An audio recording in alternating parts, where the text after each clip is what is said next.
పెద్దలు గౌరవనీయులు మాజీ మంత్రివర్యులు ప్రస్తుత పిసిసి అధ్యక్షులు పొన్నాల లక్ష్మయ్య గారు మాట్లాడుతున్నారు. నిన్న మీరు చూసారు. కేసీఆర్ గారట చట్టబద్ధమైన పాలన చేస్తలేడట. కేసీఆర్ ఆ పదవికి తగినవాడు కాదట. కేసీఆర్ ను తీసేయాలని చెప్పి ప్రజా కోర్టులో మీరిచ్చిన తీర్పును కాదని, తెలంగాణ ప్రజలు ఇచ్చిన తీర్పును కాదని ఈ మొగోడు పోయి సుప్రీంకోర్టులో హైకోర్టులో నేను అడుగుతున్న పొన్నాల లక్ష్మయ్య గారు, ఏంటి కేసీఆర్ గారు చేసిన తప్పు?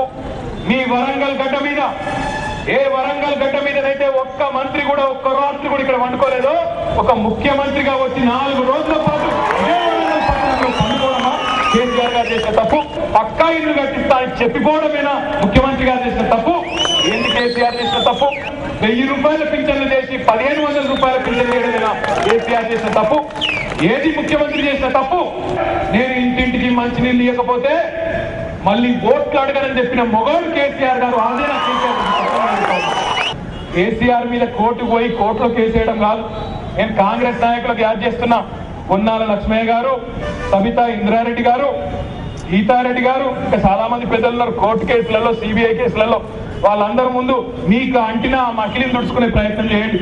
మీరు కోర్టు కేసులకి వెళ్ళి బయటపడే ముందు కేసీఆర్ గారి మీద కోర్టుకు తర్వాత పోతున్నారు, కానీ మీరు జైలు పోకుండా చూసుకొని మీరు గతంలో చేసిన దొంగ పనులకని చెప్పి మళ్ళొక్కసారి కూడా వారికి హెచ్చరిస్తూ